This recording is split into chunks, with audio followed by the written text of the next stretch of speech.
What is up guys, it's Solheim here, back with another Wrath of the Lich King Classic video.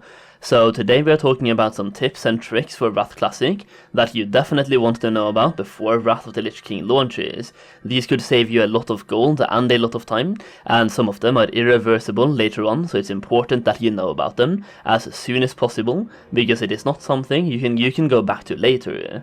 Before we check out these tips and tricks though, let's check out today's sponsor, Opera GX. Opera GX is a special version of the Opera browser built specifically for gamers.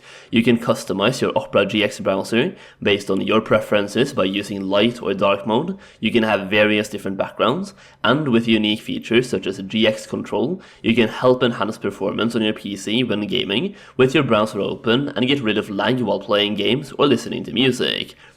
This panel lets you limit the CPU and the RAM that your browser is using, and it's perfect to use when you're keeping many tabs open and you don't want that to negatively impact your gameplay.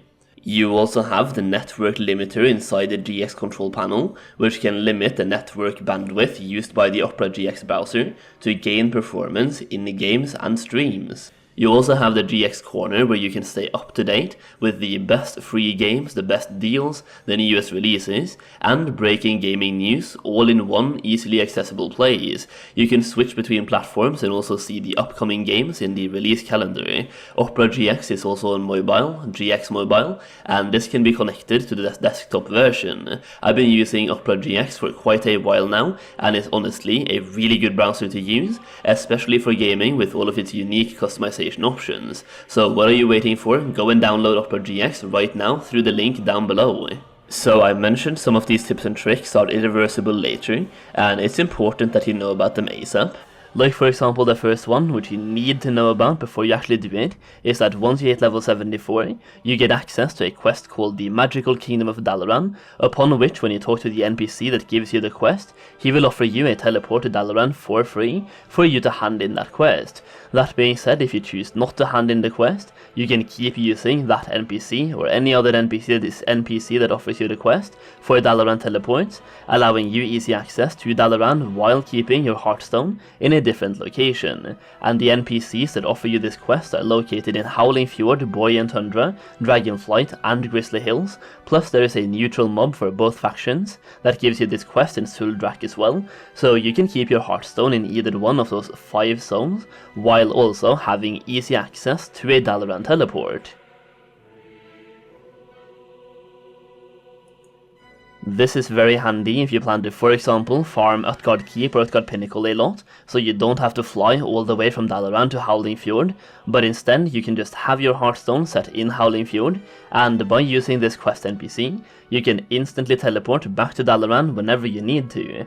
This allows you easy access to dungeon summoning stones as well, and if you are 5 people constantly farming together, 2 of you can have your Hearthstone set in Howling Fjord for the Utgard dungeons, and 2 of you can have your Hearthstone set in Borean Tundra for dungeons in that zone. That way you don't have to fly all the way across Northrend while farming dungeons, but you can easily summon each other. This is working as of right now on the Wrath beta, and it's always been working on previous Wrath servers, plus this was also how it worked back in OG Wrath, so I don't see why Blizzard would ever try to fix this. It is not even anything to fix. Keeping up with Dalaran and teleports, you can use the well in Dalaran for quick access to the Dalaran sewers, as there is a portal in that well that will instantly teleport you to the sewers. If you played on Wrath servers before, you probably already know about this, but if you're new to the game, that's a fun and interesting trick. Next up is not really a trick, but more of a very useful tip, and that is to start your Sons of Hodir questline as soon as possible. You can start this questline at level 77, and it is started with a quest called They Took Our Men at K3 in Storm Peaks. This is a pretty lengthy quest chain, but you need to do it at some point, and doing it at level 77 has 2 main benefits. First of all, you get a lot of experience while doing it, which will result in you getting closer to max level, while also working on unlocking the Sons of Hodir reputation. The reason why everyone wants to unlock this reputation is due to their shoulder enchants, which are pretty much best in slot for everyone. Secondly, since everyone will need to unlock this reputation and do these quests, doing them as soon as possible will make it easier for you to actually do the quests, as there will be less people doing it. The faster you get to level 77 and do these quests, the less competition there will be for the quest objectives, and you are able to do them faster and more smoothly. It is already a pretty annoying questline, so having to deal with other players competing for quest objectives at the same time will be annoying. A third benefit is that once you unlock the Sons of Hodi reputation through this questline, you can also do the daily quests right away. At least as of right now, at the time of recording this video, you can do these daily quests at level 77, and this is also how it's always worked, so I don't see why it will be any different in Wrath Classic. Doing these dailies at level 77 will also give you additional experience while again working on your reputation, plus since you are still 3 levels away from level 80, depending on your leveling speed and playtime, you can clock in an additional day or 2 of dailies by unlocking these before hitting level 80. While we're speaking of Storm Peaks, make sure you head to the NPC outside of Storm Peaks or outside of K3 in Storm Peaks that offer you loaned mounts.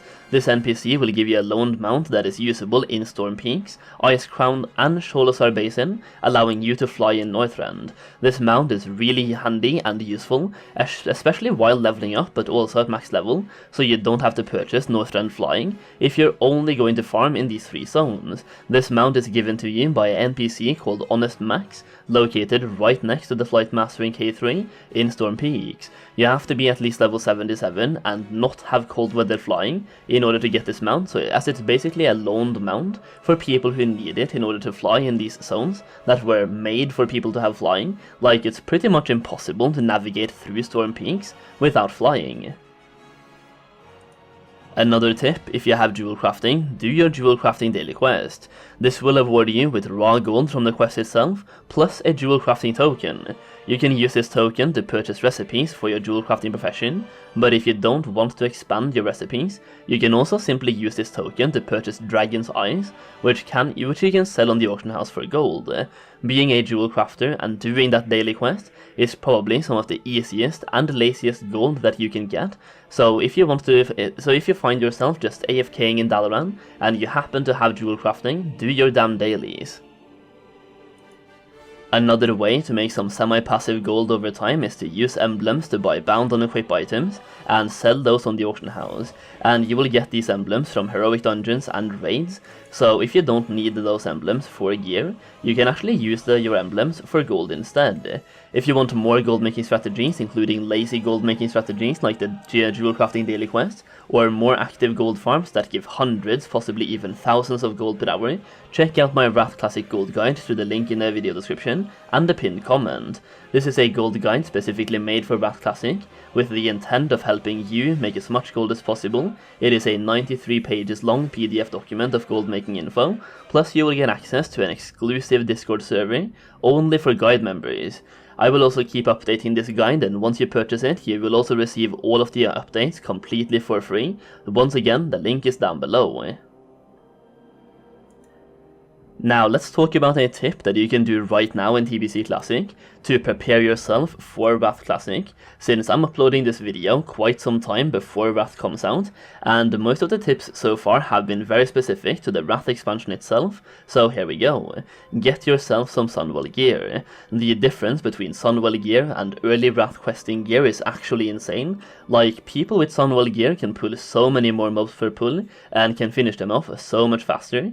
They can effectively level up at pretty much double efficiency, aka they level up twice as fast, and I wish I was exaggerating here, but I've been experimenting with this on the Wrath Classic beta with level 70 preset characters and Sunwell geared characters, and the difference is actually massive. I've also been watching a lot of other streamers playing the Wrath beta on Twitch with other classes than I have myself, and this pretty much goes for all classes. A Warlock with Sunwell gear can actually pull endless mobs with Corruption and Agony and never die, while a freshly dinged level 70 Warlock with questing gear will really struggle to do the same. The Sunwell gear will also make it so you can vendor all of the gear you get from questing pretty much all the way up to level 77 or 78, depending on which type of quest you do. Like, some group quests and dungeon quests that offer blue rarity gear can offer some replacements earlier on, but basically basically the Sunwell gear will stay with you for a long time during your leveling process in Wrath of the Lich King. Another reason why I bring this up is because a lot of people are geared out to the maximum in TBC Classic right now, so by joining a GDKP you might be able to pick up some very cheap Sunwell pieces, allowing you to gear up your character pretty fast and pretty cheap. And that is pretty much it for today, guys. If you enjoyed the video, please give it a thumbs up for me and subscribe for more Wrath videos. Thank you so much for watching, and I'll see you again very soon.